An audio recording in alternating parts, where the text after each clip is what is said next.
Tattoos போட்டுக்கிறது பெரிய அடையாளம், அது வீர சின்னம், விழுப்புண். பைத்தியகாரத்தனமா தோணல? அது பெரிய கல்ச்சரா எடுத்து, இப்ப அது பெரிய கல்ச்சரா எடுத்து சமாசரணம் பண்ணிக்கூடனா அதுக்கு 1000 கேள்வி கேட்கிறான். அது இல்லாமல் நடக்கவே நடக்காது, அது இல்லாமல் நடக்கவே நடக்காது. அப்ப பகவானிடத்துல சரணாகதி பண்ணணும் அப்படின்னா அது ஆச்சாரியன் மூலமாக பண்ண முடியும். இப்ப 2 விஷயங்கள் நமக்கு தேவை. ஸ்ரீவைஷ்ணவ சம்பிரதாயம் அப்படின்னு சொன்னா, நான் ஸ்ரீவைஷ்ணவன் அப்படின்னு சொன்னா ஆச்சாரியனுடைய சம்பந்தம் எனக்கு சமாசனம் அவருடைய உபதேசம் மூலமாக எனக்கு ஏற்படுகிறது. அடுத்தது சரணாகத்தின்றது ஒன்று பண்ணணும். ஈர பெருமாள் பகவத்கீதையில சரமஸ்லோகத்துல சொன்னான். இதை ராமாவதாரத்திலையும் சொன்னான். சக்ருதேவ பிரபன்னாய தவாஸ்மீதி ச யாச்சதே அபயம் சர்வபூதேபியா ததாமி ஏதத் விரதம் மம. இது விபீஷண சரணாகதியில் பெருமாள் சொன்ன வார்த்தை. ஆனா யாராவது ஒருத்தர் கேட்டோமா? யாருக்காவது ஒருத்தருக்கு நமக்கு இது புரிஞ்சுதா? யாராவது ஒருத்தர் நம்ம ஆஹான்னு அவர்கிட்ட போய் நின்று சரணாகதி பண்ணினோமோ? பண்ணல. அப்ப பெருமாள் பார்த்தான், நாமெல்லாம் சொன்னா இவா கேட்க மாட்டான், சொல்றவா சொன்னா தான் இவாளுக்கு புரியும் என்பதற்காக நம் ஆழ்வார அவதரிக்க வைத்தான். ஆழ்வாரில் நம் ஆழ்வார் பிரபன்ன ஜன சந்தான கூட்டஸ்தர் என்று அந்த ஆழ்வாருக்கு திருநாமம். 10 நாள் அத்தியனோத்சவம் நடத்தணும். பகல் 10 இரா 10 என்பதாக 10 வைகுண்ட வாசல் திறந்துட்டா. வைகுண்ட வாசல் வழியா போறோம், வைகுண்ட வாசல் வழியா வரும்னா வெறும வைகுண்ட வாசல் வழியா போனா வந்தா பிரயோஜனம் இல்லை. நம்மாழ்வார் சம்பந்தம் இருக்கா? அந்த ஆழ்வார் சம்பந்தத்தை நாம உணர்ந்திருக்கோமா? அதுதான் பிரதானம். இத பெரியாழ்வார் வன்மையாவது நின் கோவிலில் வாழும் வைட்டினவன் என்னும் வன்மை என்று நிரூபணம் பண்ணி காண்பிக்கிறார். வைட்டினவன்னா வைஷ்ணவன் என்பதாக பொருள். அந்த ஆழ்வாரை கொண்டு சேதனர்கள் நம் எல்லோரையும் திருத்துவதற்கு பகவான் தலைப்பட்டான். வெறும் சம்ஸ்கிருத வேதம் மட்டும் இருந்தா போறாது, சம்ஸ்கிருதத்திலேயே சொல்லியிருந்தா மக்களுக்கு புரியாது. அதனால்தான் வேதம் தமிழ் செய்த மாறன் ஷடகோபன். சுவாமி வேதாந்தரேசகன் தன் பெருமையை சாதித்தார். சந்தமிகு தமிழ் வரையோனர். என்ன விசேஷம் தெரியுமா? வைகுண்டத்திற்கு போனால் கூட நாங்க திருப்பல்லாண்டு தான் பாடுவோம். வைகுண்டத்துல கூட நாங்க பல்லாண்டு தான் பாடுவோம். அப்போ ஒரிஜினலா தமிழ் வளர்ப்பவர்கள் யார் தெரிஞ்சுக்கோங்களேன். நீங்களே உண்மையிலே தமிழை வளர்க்கிறவா யார்? இல்லையா? அப்ப அத்தகைய திவ்ய பிரபந்தங்களுக்கு தன்னேற்றம் உண்டு. அந்த திவ்ய பிரபந்தங்களை நமக்கு உபதேசம் பண்ணினவர் ஆழ்வார்.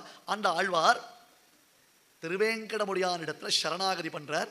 திருவாய்மொழியில 6ஆம் 10 உலகமுண்ட பெருவாயா உலப்பில் கீர்த்தி அம்மானே என்று ஸ்ரீனிவாச பெருமான கொண்டாடுறார். உலகமுண்ட பெருவாயன் அவன் திருவடியில சரணாகதி பண்றார். அகலகில்லேன்கிறையும் என்று அலர்மேல் மங்கை உரை மார்பா நிகரில் புகழாய் உலகமூன்றுடையாய் என்னை ஆழ்வானே நிகரில் அமரர் முனிக்கணங்கள் விரும்பும் திருவேங்கடத்தானே புகழ் ஒன்றில்லா அடியேன் அடியேன் இல்லா அடியேன் ஒன்றில்லா அடியேன் புகழ் ஒன்று இல்லா அடியேன் உன் அடிக்கீழ் அமர்ந்து புகுந்தேனே. நம்மாழ்வார் அப்படியே ஸ்ரீனிவாசன் திருவடிக்குள்ள புகுந்துட்டார். சம்பிரதாயத்தில் நம்மாழ்வாருக்கு ஷட்டாரி என்று திருநாமம். ஷடகோபன், ஷட்டாரி, ஷடவீரி, ஷடதிட், ஷடதிட் இப்படிலாம் பல திருநாமங்கள் உண்டு. கோவிலில் போகிறோம், ஸ்ரீனிவாசனை சேவிக்கிறோம், வட்டபத்திர சாயியை சேவிக்கிறோம், ரங்கமன்னாரை சேவிக்கிறோம். உடனே ஷட்டாரி சாதிப்பான். அது ஷட்டாரி என்ன? நம்மாழ்வார். அது என்னது? பகவானுடைய பாதுகை. பகவானுடைய பாதுகை. அந்த பாதுகை இசிக்கொல்ட்டு நம்மாழ்வார். அதனால் சுவாமி வேதாந்தரேசகன் பாதுகா சஹஸ்ரம் ஒரு ராத்திரியில 1000 பாடல்கள் பாடினார். அதற்கு பாதுகா சஹஸ்ரம் என்பதாக திருநாமம். அப்ப அந்த பாதுகை ஒருத்தர் பாதுகை போட்டுக்கணும். என்ன பண்ணணும்? அந்த பாதுகை மேல காலை வச்சு அப்படி தள்ளி உள்ள போட்டுக்கணும். இன்னும் சவுத்துல முட்டு கொடுத்தா இன்னும் நல்லாவே ஃபிக்ஸ் ஆகும் இல்லையா? சில பேர் பாதுகையை தேடுவா, அது போயிட்டே இருக்கும், நாமளும் போயிட்டே இருப்போம். காலை வச்சு மேல அது பாட்டு நகர்ந்துட்டே போயிட்டு இருக்கோம். இப்ப இந்த பாதுகை எது பாதுகை? நம்மாழ்வார். நம்மாழ்வார் இருந்தான பாதுகை பெருமாள் திருவடியில வந்து உட்கார்ந்தது. அடியேன் உன் அடிக்கீழ் அமர்ந்து புகுந்தேனே. அப்படியே அந்த திருவடிக்குள்ள புகுந்துட்டேன். அந்த திருவடி கீழே தான் இருக்கு. மற்ற பெருமாள்களை சேவிச்சோன்னா அவர்களுடைய திருவடி இப்படி இருக்கும். ரங்கநாதனை சேவிக்கிறோம், நாளைக்கு போய் வட்டபத்திர சாயிலாம் சேவிக்கிறோம், இப்படி இருக்கும் திருவடி. ஆனா திருவேங்கனுடைய திருவடி இப்படி இருக்கும், வி ஷேப். ஏன்? நம்மாழ்வாருக்கு சிட்டிங் பிளேஸுக்கு அட்ஜஸ்ட் பண்ணி திருவடியை கொஞ்சம் அகலப்படுத்தி வச்சிருப்பான் ஸ்ரீனிவாசன். நம்மாழ்வாருக்கு வந்து உட்கார்ந்துட்டு இருக்காரோ இல்லையோ. அப்ப ஸ்ரீனிவாசன் என்ன பண்றான்? ஒரிஜினலா அவன் ராமனா உபதேசம் பண்ணின பொழுது நமக்கு புரியல, கிருஷ்ணனா உபதேசம் பண்ணின பொழுது நமக்கு புரியல, நாம் அதை ஏற்கவும் இல்லை. இப்ப டிராபிக் கான்ஸ்டபிள் மாதிரி இப்படி கை காமிச்சிட்டா, ஓஹோ அவர் திருவடியில சரணாகதி பண்ண கூப்பிடுறார் அப்படின்னு நாம புரிஞ்சுப்போமா? நமக்கு அதனுடைய தத்துவம் தெரியுமா? நம்மால் அதை உணர முடியுமா? தெரியாது இல்ல. பெருமாள் முட்டாள் என் மூஞ்ச பார்க்காத. ஸ்ரீனிவாசன், முட்டாள் என் மூஞ்ச பார்க்காத, பின்ன கீழே பார். கீழே என்ன இருக்கு? உன்னை என்னிடத்துல கொண்டு வந்து சேர்க்கக்கூடிய உன் ஆச்சாரியரான நம்மாழ்வார் அங்க உட்கார்ந்துட்டு இருக்கார், அவரை பிடிச்சுக்கோ. இப்பதான் முழிச்சுட்டேடா? இல்ல இவ்வளவு நேரம் ஒன்னும் ரெஸ்பான்ஸ் ரியாக்ஷன் எதுவுமே இல்லையா? ஒரு வழியா எழுந்துட்டேடா. அந்த அந்த திருவடியில யார் இருக்கா? ஆச்சாரியன் இருக்கார், எங்க ஆழ்வார் இருக்கார். கிருஷ்ண திருஷ்ணா தத்துவம். கண்ணன்னா நம்மாழ்வார், நம்மாழ்வார் தான் கண்ணன். அப்படி இருக்கக்கூடிய ஆழ்வாரை காண்பிக்கிறார் அந்த திருவடியில. புகழொன்றில்ல அடியேன் உன்னடி கீழமர்ந்து புகுந்தேனே என்று காண்பித்ததான திருவடி. கண்ணன் அடியினையை எமக்கு காட்டும் வெறுப்பு, அதை காண்பிக்கிறாரே. அந்த திருவடி சேவையார்தே, அந்த திருவடியுடைய மேன்மையை சேவையார்தே. கடுவினையர் இருவினையும் கடியும் வெறுப்பு. வேம் பாப்பம் கட்டம் போக்கடிக்கிறது. பாப்பம் மலையை சேவித்தோன்னா பாப்பம் போயிடும், ஒண்ணுமே கிடையாது. அதனால்தான் எப்பொழுதும் வெங்கடம் வெங்கடம் வெங்கடம் சொல்லிட்டே இருக்கணும்.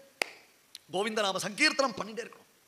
பகவன் நாம ஸ்மரணம் பண்ணணும். சுவாமி அந்த பாபம் வாயினால் பாடி மனத்தினால் சிந்திக்க போய பிழையும் புகுதருவான் நின்றளவும் தீயினில் தூஷாகும். நாச்சியார் பாடினாலே, நாச்சியார் பேசினாலே. அவள் யாருக்கு ஆசைப்படினார்? சூடி கொடுத்த சுடர் கொடியே தொல்பாவை பாடி அருள வல்ல பல்வளையாய் நாடினி வெங்கடவர்க்கு என்னை விதி என்ன விமாற்றம். திருவேங்கடமுடியாருக்கு ஆசைப்பட்டாவோ? விண்ணீல மேலாப்பு விரித்தார் போல் மேகங்காள், ஆகாயத்திற்கு அழகான மேலாப்பு போட்டார் மாதிரி இருக்கக்கூடிய மேகங்களே, நீங்க போய் அந்த ஸ்ரீனிவாசன் கிட்ட எனக்காக 2 வார்த்தை சொல்லுங்க. கோதாதேவி வெயிட் பண்ணிட்டு இருக்கா, உன்னையே லவ் பண்ணிட்டு இருக்கா. அவரை பெராயம் தொடங்கி ஆதரித்து எழுந்த என் தடமுலைகள் என்று எப்ப அவள் தன்னை பெண்ணாக உணர்ந்தாலோ அப்பையிலிருந்து லவ் பண்ணிட்டு இருக்கா. இப்பதான் கல்ச்சர் மாதிரி போச்சு. Before marriage I love you, after marriage I leave you. Andal வெங்கடவர்க்கு என்ன விதிக்கிற்றியே. ஐயா, எங்க திருவேங்கடமுடியானை தவிர்த்து எனக்கு வேற யாருக்கு முடியும்? அவன் பேர் அப்படி காதல் கொண்டு பாடினார். திருப்பாவை 30 பாட்டும் திருவேங்கடமுடியான விஷயம்னு நிர்வாகம் பண்றா பெரியவாள்லாம். அதனால அதுதான் மோட்சம்னர். வெங்கடேஷ சமோ தேவா நாஸ்தி நாஸ்தி கலோ யுகே வெங்கடாத்ரி சமம் ஸ்தானம் பிரம்மாண்டே நாஸ்தி வித்யதே. ஜிபிஎஸ் போட்டா கூட உனக்கெல்லாம் தெரியாது. அந்த கூகுள் மேப் போடணும் இல்லையா? எதுக்கு எடுத்தாலும் கோகுல் யாருக்கும் தெரியறது இல்லை, எல்லாருக்கும் கூகுள் தான் தெரியறது. போன வாரம் பெங்களூர் உபன்யாசம் கீதா, கங்கா, காயத்ரி, கோவிந்தேச்ச ஹிருதிஸ்திதே. இந்த 4G இருந்தா போறோம். 4G அப்படி சொன்னார். இந்த 4G இருந்தா போறோம், 4G உங்களுக்கு எல்லாம் கிடைச்சிடும் அப்படின்னார். அவர் சொன்னார், சார் 4G இருந்தா 1G இருந்தா போறோம். என்ன கூகுள் 1G இருந்தாலே போறோம். என்ன கண்ணனடி இணையமக்கு காட்டும் வெறுப்பு கடுவினையர் இருவினையும் கடியும் வெறுப்பு திண்ணமிரு வீடென்ன திகழும் வெறுப்பு தெளிந்த பெரும் தீர்த்தங்கள் ஷெரில்த வெறுப்பு. இதுதான் வைகுண்டம், இதுதான் மோட்சஸ்தானம். இது மாயாவி பரமானந்தம் தெக்த்வா வைகுண்டம் உத்தமம் சுவாமி புஷ்கரணி தீரே ரமயா சகமோததே. மாயாவி மாயன், மாமாயன், மாயன் மணிவண்ணன் வைகுண்டத்தை கூட விட்டுட்டான். சுவாமி புஷ்கரணி கரையில ஆனந்த நிலைய விமானத்துல ஸ்ரீ வைகுண்ட விரக்தாய சுவாமி புஷ்கரணி தடை ரமயா ரமமானாய ஜம்மன் வந்து அப்படி ஜாலியா இருந்துட்டு இருக்கான். ஏண்டானா ஸ்ரீ வைகுண்டத்துல இருந்தா இவெல்லாம் பார்க்க முடியாது, இங்க இவெல்லாம் வரைச்சே ரொம்ப என்ஜாயபிளா இருக்கு, பிளஷரா இருக்கு அப்படின்னு. இதுதான் வீடு அப்படின்ட்டான். இதுதான் விசேஷம்னா தெளிந்த பெரும் தீர்த்தங்கள் ஆகாச கங்கை, பாப விநாசனம், சுவாமி புஷ்கரணி, பவனாசினி, குமாரதாரா, தும்புரு, நாரத, தொட்ட தொட்ட இடந்தோறும் அங்க தீர்த்த விசேஷங்கள் தான். தீர்த்தம் எங்க தெளிந்த தீர்த்தம். பெரிய திருமலை நம்பிகள் ஒரு மகான், சுவாமி ராமானுஜருடைய மாதுலர் மாமா, பெரிய திருமலை நம்பிகள்னு பேரு. ராமானுஜ நூற்றந்தாதியில நாம ராமானுஜரை கொண்டாடும் பொழுது படி கொண்ட கீர்த்தி ராமாயணம் என்னும் பக்தி வெள்ளம் கொடி கொண்ட கோயில் ராமானுஜன். அப்படியே ராமாயண ஸ்வரூபமாம் சுவாமி ராமானுஜர். அந்த ராமாயணத்துக்கு அர்த்தம் கேட்பதற்காக அந்த காலத்துல சுவாமி ராமானுஜர் 18 முறை திருப்பதிக்கு சென்று அவர் மாமா பெரிய திருமலை நம்பிகள் இடத்துல ராமாயண காலக்ஷேபம் கேட்டார். இப்போ நான் 10 யூடியூப்ல சப்ஸ்கிரைபராக இருக்கேன், நீங்கள் மறக்காம சப்ஸ்கிரைப் பண்ணுங்க, சப்ஸ்கிரைப் பெல் பட்டன் அமுக்குங்க. அதெல்லாம் கிடையாது. 18 தடவை ஒவ்வொரு தடவையும் திருமலைக்கு போய் திருவேங்கட மாமலைக்கு போய் அவர் ஆச்சாரியன் இடத்துல, மாத்துலர்னா ஆச்சாரியன், அவர்கிட்ட ராமாயண காலக்ஷேபம் கேட்டார். ஏன்னா ராமாயணம் அவ்வளோ ரகசியமானது.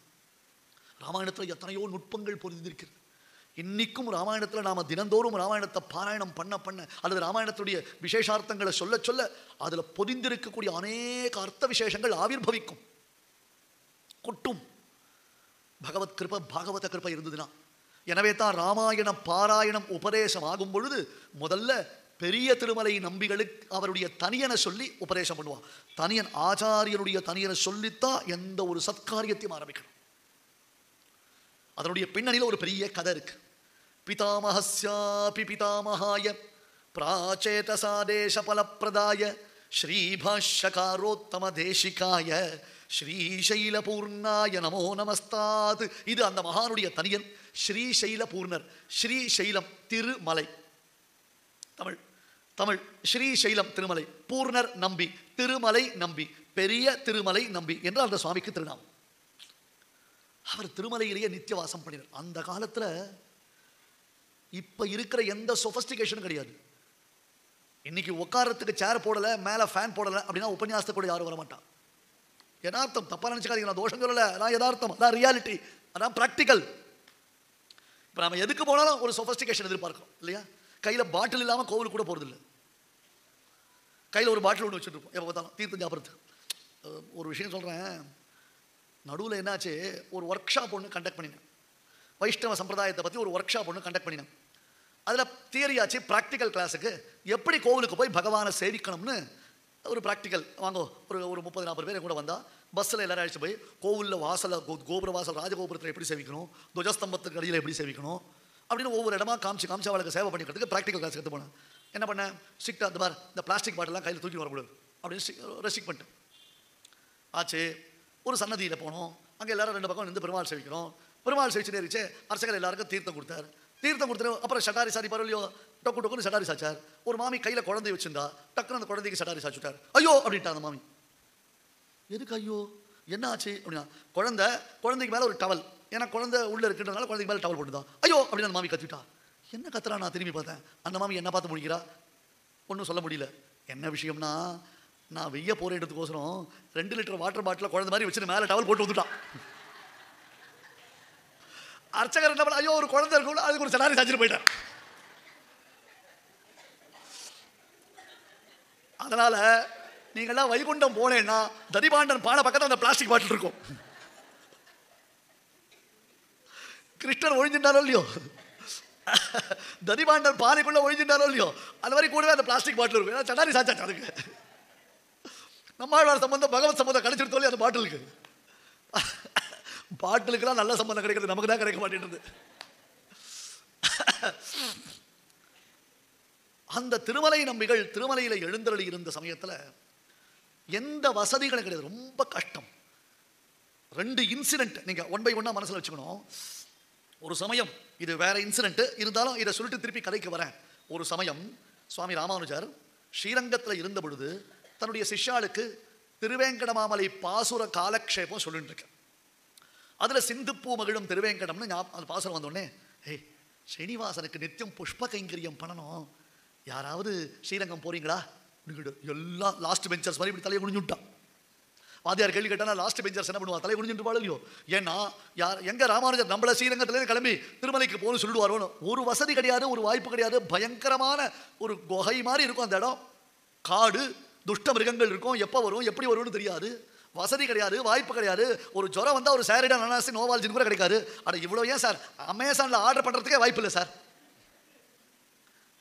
எப்படி இருக்கும், நம்ம வித்யாரண்யபுரம் மாதிரி இருக்கும். வித்யாரண்யபுரம் பாடசாலைக்கு என்ன ஸ்பெஷல் தெரியுமோ, அங்கே உள்ள டவரே கிடையாது. உள்ளே போயிட்டோம்னா செல்ஃபோன் டவரே எடுக்காது, அதனால டவரே நடக்காது. இதை கையில் வச்சுட்டா தான் எல்லா பிரச்சனையும் வரும்.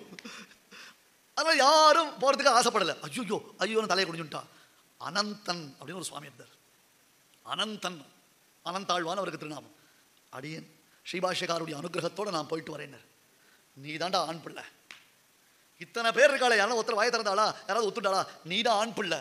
அதுலேருந்து அந்த சுவாமிக்கு அனந்தான் பிள்ளைனே திருநாமம். இன்னைக்கும் அனந்தான் பிள்ளை வம்சம் அப்படின்னு இருக்கு.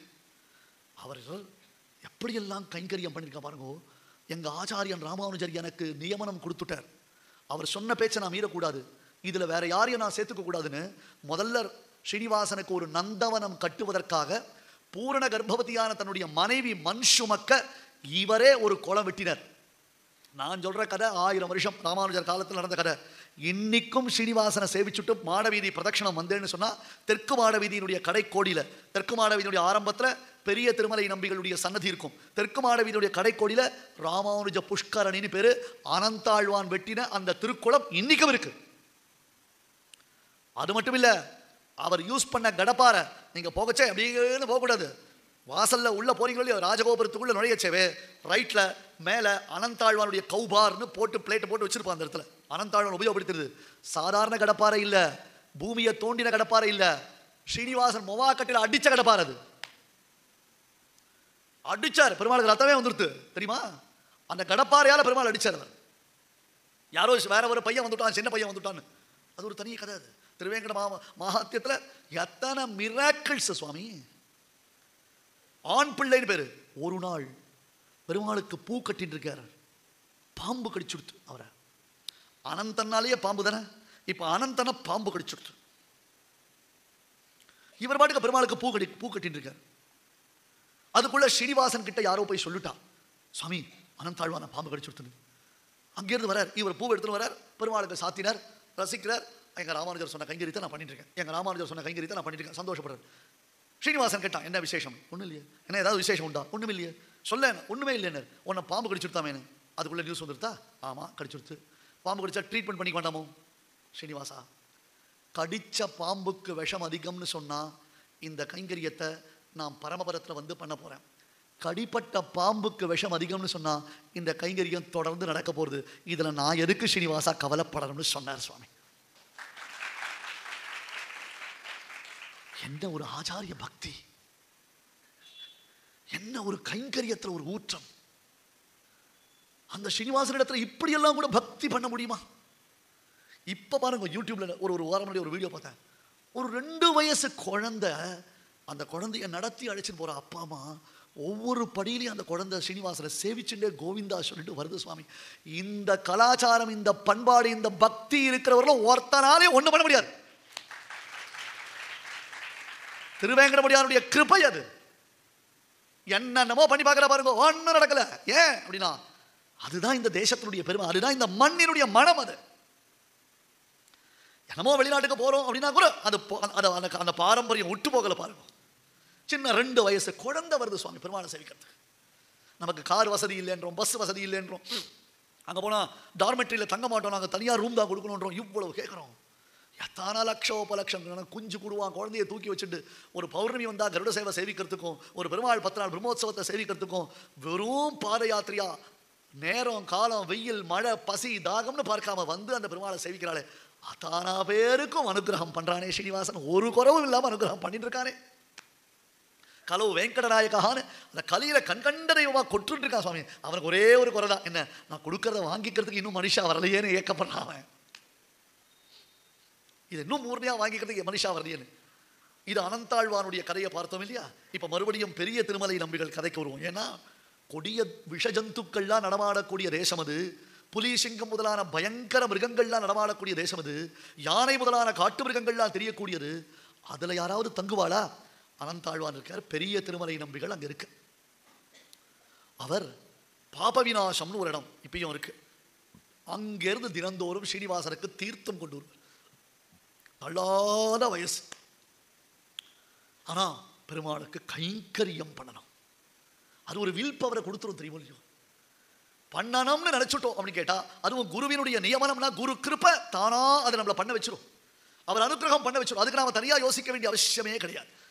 ஒரு பக்கம் பெருமாள், ஒரு பக்கம் ஆச்சாரியன் கையை பிடிச்சி அழிச்சுன்னு போயிடுவான். கவலையே பட வேண்டாம். அந்த நம்பிக்கை மட்டும் இருந்து அப்படி சொன்னா கவலையே பட வேண்டாம். அன்கண்டிஷனல் ஃபெய்த் இருக்கணும், அவ்வளவுதான்.